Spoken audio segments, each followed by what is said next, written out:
I never intended to hide my success. Life has an uncanny way of revealing people's true colors when they believe you have nothing to offer. My name is Emma Chin, and I've always known that appearances can deceive. Growing up in a modest apartment above my parents' tiny grocery store in San Francisco's Chinatown, I watched them pour their lives into 14-hour workdays just to ensure there was food on our table and a chance for me to succeed. Their lessons shaped me. True worth isn't measured by wealth, but by character and determination. Emma, mai tin du shaiksin dijihui, my mother would say every morning as she straightened my collar, her hands worn from labor but tender as silk. Each day is a new opportunity. While my peers were playing video games or watching TV, I was helping stock shelves, learning inventory management, and poring over accounting books. My father's old calculator became my toy, and numbers my steadfast companion. But beyond the math, I absorbed the ethos of their work. Respect every customer, no matter what they could afford. Treat everyone like family, my father would say. You never know their story. Their sacrifices bore fruit when I earned a full scholarship to Stanford's business school. The day I received my acceptance letter, my mother cried, and my father closed the store early for the first time in 2 decades. We celebrated with a feast of dumplings and my mother's special red bean soup.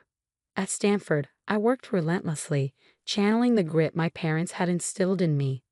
Between classes, I developed an innovative supply chain management system that caught the eye of Genesis Tech, a rising Silicon Valley powerhouse. Your algorithm could transform global distribution. Marcus Sterling, their CEO, said during my final presentation, "We'd love for you to join us after graduation." The offer was beyond anything I'd imagined, a senior position with significant stock options. But I surprised Marcus by requesting to start in operations instead, learning the business from the ground up, just like I had in my parents' store. Most people want to start at the top, Marcus remarked, his curiosity piqued. I want to earn it, I replied. How can I lead if I don't understand the foundations? Impressed, he agreed. Officially, I was Senior Vice President of Operations, but few colleagues knew my true title, a secret I preferred. That's how I met James. One rainy Tuesday morning in the company cafeteria, I was immersed in inventory reports when someone jostled my table, nearly spilling my coffee. Oh no, I'm so sorry. A tall man with kind eyes and a crooked tie scrambled to steady the cup. I swear, I'm usually more coordinated. Laughing, I replied, no harm done. I'm Emma. James Wilson. His warm smile tugged at something in me. Let me make it up to you. Coffee's on me. One coffee led to lunch, then dinner, and soon we were inseparable.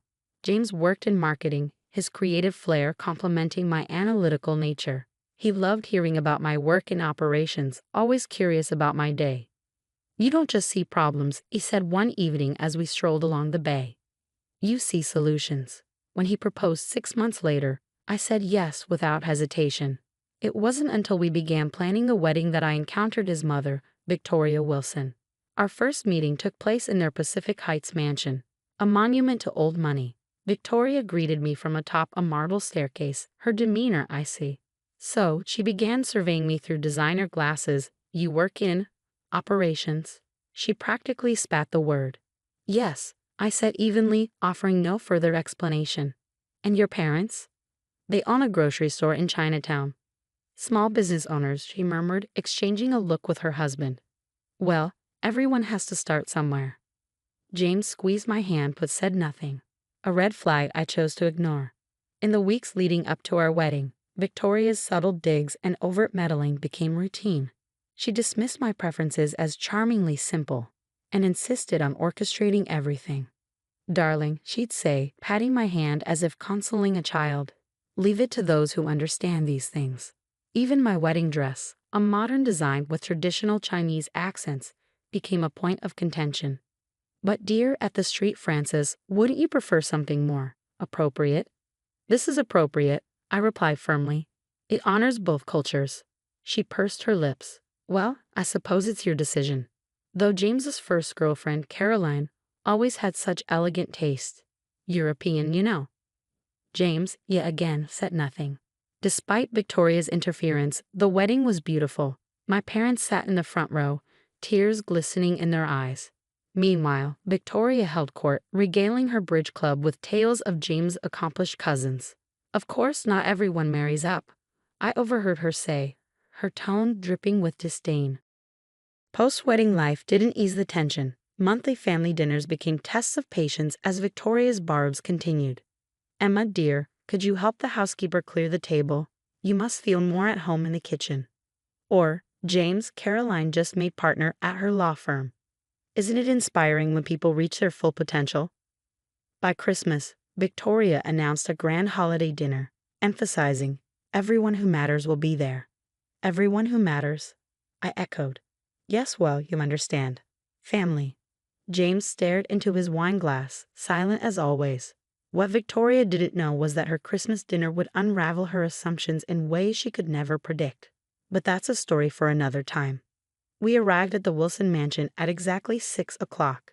True to form, Victoria had spared no expense. Thousands of twinkling white lights adorned the 3-story facade, and an enormous wreath with a gold bow graced the front door. Through the frosted windows, I glimpsed a dining room that looked like a luxury magazine spread, complete with towering floral arrangements and gleaming crystal. James, Emma, Victoria greeted us, her smile just as polished and cold as the silverware inside. She wore an elegant designer gown, undoubtedly more expensive than what she imagined I earned in a year. James, darling, everyone's gathered in the living room. Emma, perhaps you could lend a hand in the kitchen with the appetizers. Mom, James began, but I touched his arm lightly.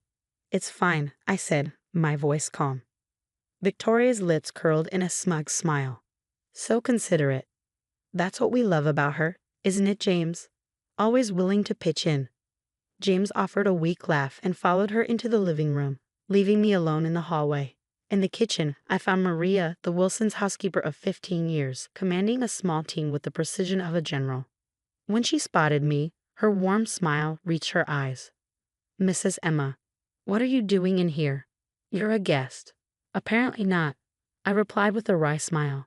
Still, I rolled up my sleeves and began helping her arrange the smoked salmon canapes.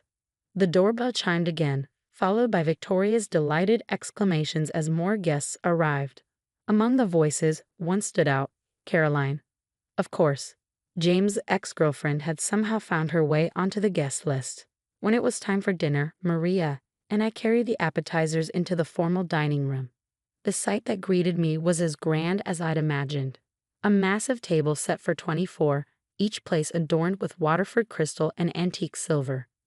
Name cards, written in Victoria's flowing calligraphy, marked every seat. I walked the perimeter of the table, scanning for my name. It wasn't there. Oh, Emma, Victoria's voice rang out, syrupy with fox concern. We're just a bit tight on space at the main table. I'm sure you understand. Family comes first. Why don't you join Maria in the kitchen? You two seem to get along so well. The room fell silent. Every eye turned to me, some curious, others uncomfortable. Caroline's smirk was barely concealed behind her champagne glass. James's father, Richard, cleared his throat. Perhaps we can fit another chair. Nonsense, Victoria interrupted smoothly. Emma understands. She's used to more casual settings. My cheeks burned, but I forced a neutral expression. Years of handling tough negotiations had taught me the value of composure. Of course, Victoria, whatever makes you comfortable. As I turned to leave, I caught James's gaze. He looked uneasy but said nothing. Something inside me hardened. Back in the kitchen, Maria wrung her hands. Mrs. Emma, this isn't right. Let me speak to Mrs. Wilson. It's fine, I said, pulling out my phone and sending a quick text. I sat at the small kitchen table and opened my laptop.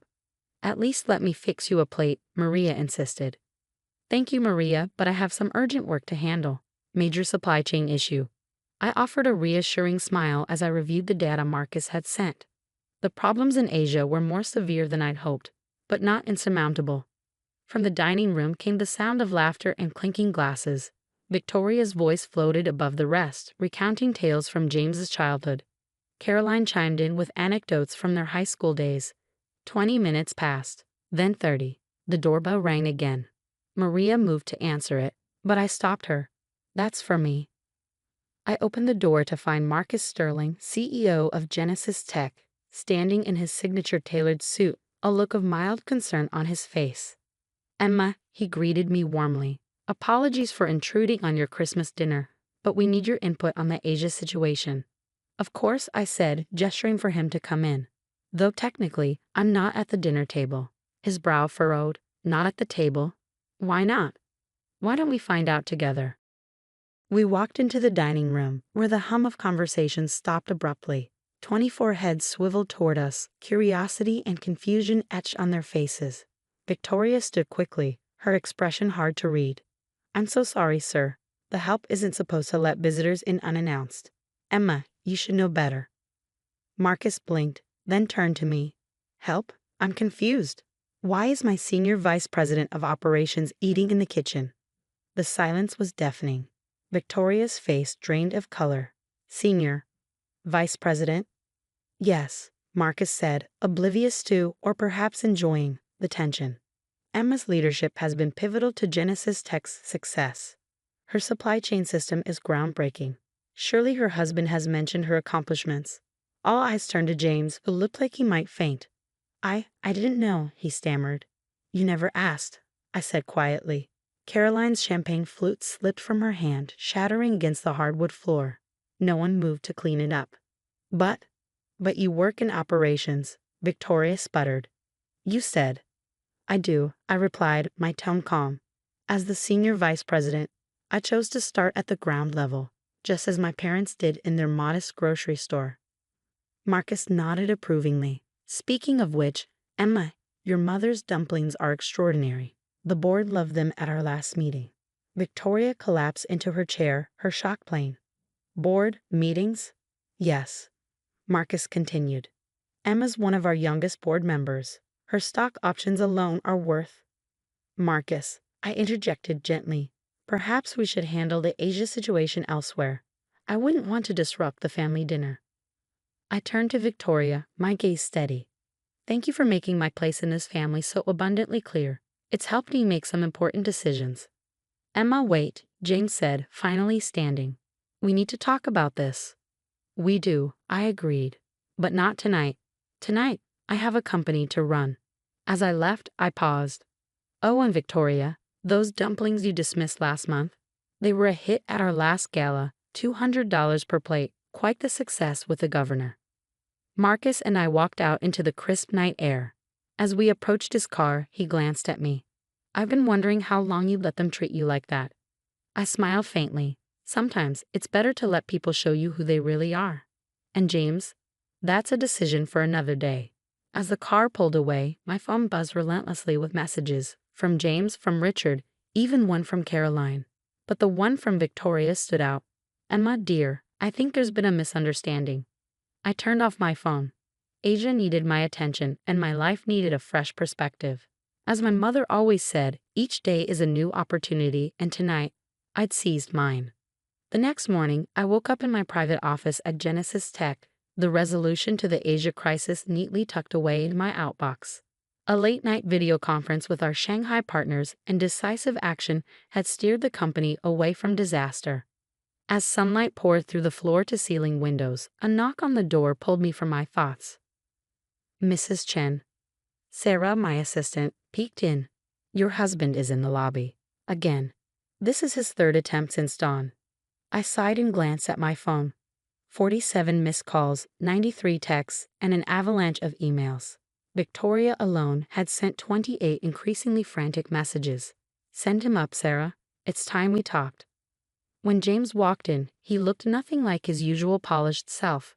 His hair was messy, his shirt wrinkled, and his tie was nowhere to be seen. His eyes darted around the room, taking in the sleek office, the awards on the walls, and the panoramic view of the bay. "Emma," he began, his voice hesitant. "This is really your office." "For the past 2 years," I replied, motioning for him to sit. "Not that you ever asked." He sank into one of the visitor chairs, his gaze dropping. "I don't understand.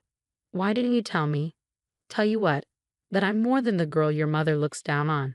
That I've built a career while you stood by and said nothing. When exactly was I supposed to do that, James? In between your mother's jabs or your silence?" He winced. "Mom's difficult." "Difficult?" I repeated, crossing my arms. She made me eat in the kitchen on Christmas, and you let her. I was going to say something, but you didn't. You never do. My voice was calm but firm. 2 years, James. 2 years of watching you laugh at your mother's jokes about my background. 2 years of staying silent while she paraded Caroline in front of me. 2 years of you being ashamed of me, or at least of what you thought I was. I wasn't ashamed, he protested. Weren't you? Then why didn't you ever ask about my work?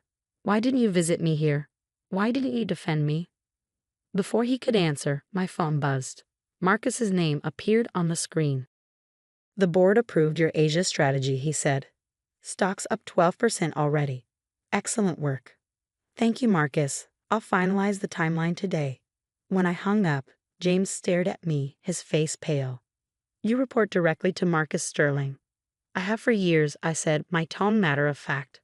Remember last Christmas when I missed your mother's party because of overtime? I was in Tokyo, finalizing a $1 billion deal, but you assumed I was working a shift at a warehouse. Emma, I didn't know, he pleaded. Please, give me another chance. I shook my head. That's the problem, James. Now that you know I'm successful, you want to make things right. What about when you thought I was just a grocery store girl? Didn't I deserve respect then? The silence between us was deafening, and in it, I found my answer. A knock on the door interrupted us. Sarah appeared again, looking uncomfortable. Mrs. Chen, Mrs. Wilson is here. She's insistent. I nodded. Sent her in. Victoria swept in, dressed impeccably as always, though her usual composure was absent. Her eyes flitted around the room, widening as they landed on my credentials and accolades. Emma, darling, she began, her voice sticky sweet. We need to clear up this misunderstanding. Misunderstanding? I arched an eyebrow. You mean where you made me eat in the kitchen, or where you've spent 2 years treating me like I was beneath you? Her mouth opened and closed like a fish out of water. I didn't know who you were. And that, I said sharply, is the root of the problem. You judge me based on my parents' grocery store. Tell me, Victoria, how much do you think Genesis Tech paid for my supply chain system? She blinked, floundering. I don't. $300 million. Before I even graduated. That modest store taught me everything about respect and hard work. Concepts you still haven't grasped. Emma, James interjected. People can change. Give us a chance to make this right. I opened my laptop, revealing an email from my lawyer. 2 years, James. Have given you plenty of chances. I met his gaze. I'm filing for divorce. Victoria gasped. You can't. Think of James's future. I am, and mine. I stood. The prenup you insisted on. It protects my assets as much as his. And the Pacific Heights mansion. I bought it last year. Check the property records. James sank back, stunned. All this time, while you let your mother belittle me, I was building something real.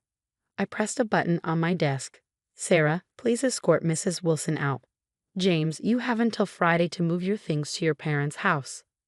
Emma, think of what people will say, Victoria exclaimed as security arrived. They'll say what I should have said years ago. Respect isn't earned by a bank account. It's earned by treating people with dignity. I turned to James. Your mother spent 2 years trying to make me feel small. She only succeeded in showing me how small she is. As they left, I stood by the window, watching the fog roll over the bay. A text from my mother appeared on my phone. Mai tan du shaik sin de jihui. Each day is a new opportunity. Smiling, I drafted a press release about Genesis Tech's triumph. The stock would close at a record high that day. But my true success wasn't in the numbers. It was in knowing I'd reclaimed my self-worth. 6 months later, I closed another quarterly report. The divorce was final, the house sold, and Victoria had a new cautionary tale for her bridge club. None of it mattered anymore. Sarah knocked. Mrs. Chen, your parents are here for lunch. I closed my laptop, smiling. Success isn't about proving others wrong. It's about proving yourself right. And the best revenge? It's not served cold in a kitchen. It's served in a corner office, surrounded by those who saw your worth all along.